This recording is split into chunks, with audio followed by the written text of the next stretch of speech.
Our next topic is Timer1 Compare. Now, Timer1 Compare is a type of interrupt which allows you to precisely control the timing of an I/O pin. It really comes down to requirements. If I want to generate a frequency that's within 10%, I can just use C programming. If I want to be within 1% of the frequency, I'll use Timer0, Timer1 interrupts. If I want to be precise, within 100 nanoseconds, that's Timer1 Compare. What Timer1 Compare does is it allows you to drive an I/O pin at a precise time within 100 nanoseconds. And with that, I can output a precise frequency, output a precise pulse width, or also use pulse width modulation. Output an analog signal between 0 volts and 5 volts just by using your binary outputs, outputting a signal high and low. Go through a couple examples of each of those. Now, the way Timer1 Compare works is you've got Timer1 running in the background. Timer1 will keep track of time. If the prescaler is 1, I'm measuring time to 100 nanoseconds. In addition, there's the two registers, capture 1, capture 2. When capture 1 equals Timer1, that's what triggers the interrupt. Like all interrupts, there's a couple of hoops you have to jump through. I have to enable the interrupt, set the conditions of the interrupt, and then do something. For Timer1 Compare, the input pin is port C pin 2 for Timer1 Compare, port C pin 1 for Compare mode 2. When the interrupt happens, I can either set port C pin 2, clear port C pin 2, or I have no change. To enable the interrupt, I have to enable, really enable, and of course Timer1 has to be on. And then the flag that's associated with each interrupt is your capture 1 and capture 2. Do a couple examples. Suppose I want to output a precise frequency. For example, let's do F4, 349.228 Hertz. To do that, I need to interrupt every 14,317 clocks. What we've been doing before, I can get close. With Timer 2, I can have A times B times C close to 14,317.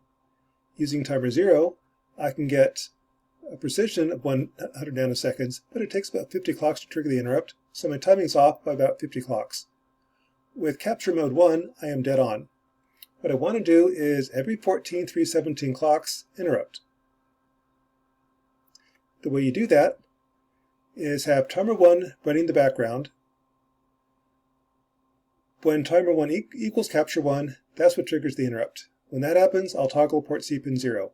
Plus, I set up the next interrupt. The next interrupt will be whatever the time the current interrupt was, plus 14,317 clocks in the future. And that way, every 14,317 clocks, precisely, I'll interrupt.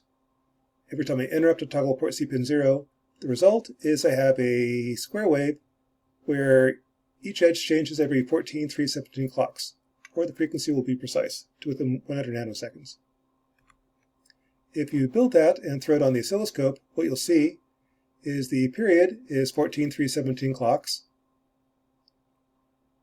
The frequency is 349.22 Hertz dead on. That's the advantage of using Timer1 Capture. I can output a precise frequency. It's precise within 1 clock. A second use of Timer1 Compare. I can output a precise pulse width. For example, suppose I want to output a 10 millisecond pulse. I'll have INT0 detect the rising edge on port B pin 0. That will trigger an INT0 interrupt. In INT0, I'll set port C pin 0. I'll also set up capture mode 1 for 10 milliseconds in the future. At that point, I'll then clear, and I'll have a 10 millisecond pulse. And what that looks like is on the rising edge, I'm going to set port C pin 0 and set up the capture 1 interrupt at the current time plus 10 milliseconds. And 1250 is 10 milliseconds when you have a prescaler of 8. Timer 1's running in the background with a prescaler of 8, then capture 1. 10 milliseconds later, capture 1 kicks in, and that clears RC0. So I have one interrupt sets, a second interrupt clears. Put that together, and I have a 10 millisecond pulse. When I hit RB0, RC0 goes high, that's triggered by an INT0 interrupt. 10 milliseconds later, capture 1 kicks in, and I clear. And my pulse width is 10 milliseconds, dead on. Third example, I can do a pulse width. The reason you might want to do pulse width modulation is I can vary the brightness of an LED. If I turn the output pin full on, the light's fully on. Turn it off, the light's fully off. If I turn it on 20% of the time, the light will be 20% on. Likewise with the DC motor, fan, whatever you want. I can output a signal that's between 0 and 100% by varying the pulse width. So what I'm going to do, I'll have a couple interrupts running. Timer 1 will interrupt every 65,000 clocks for 6.5 milliseconds. When timer 1 kicks in, I'll set port C pin 0. In addition, I've got timer 1 compare. When compare 1 kicks in, I'll clear port C pin 1. So by changing compare 1 from 0 to 65,000, I can change when I clear, I can change the pulse width from 0% to 100%. To do that, I do the following. I turn on timer 1 and it just runs in the background. Every 6.5 milliseconds, it kicks in and sets port C pin 0. Sometime later, when timer 1 equals capture 1, I will clear port C pin 0. For example, suppose I want to output a 1 volt signal on average. 1 volt is 20% of 5 volts, 20% of 65,000. Got some math errors there. It's 13,000. And if you look on the oscilloscope, this is on 20% of the time. 20% of 5 volts is 1 volt, so the average, the mean, is 1 volt, like we expected.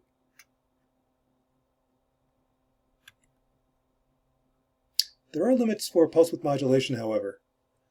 I've got 65,536 steps between 0 volts and 5 volts, so in theory I can control the voltage to 1 part in 65,000. The limitations are I can't quite reach the endpoints. It takes about 50 clocks to trigger an interrupt, so when timer 1 kicks in and I set RC0, I don't exit for about 50 clocks. So likewise, I can't clear RC0 in time less than 50 clocks. In addition, when I have a capture 1 interrupt, that also takes about 50 clocks to trigger. I'm not ready to do a timer 1 interrupt for another 50 clocks. So likewise, the limitation is I can't go from 0% to 100%. I can only go within 50 clocks to the left endpoint and 50 clocks to the right endpoint. That works out to, with 65,536 steps, a pulse width varying between 0.076% and 99.92%. That's very typical with pulse width modulation. I typically can't quite hit the 2 endpoints. I can get close, but not exact. So with that, we have 3 examples of what you can do with timer 1 compare. That is a way to precisely output or set a pin high and low at a precise time. With that, I can do precise frequencies, precise pulse widths, and pulse width modulation.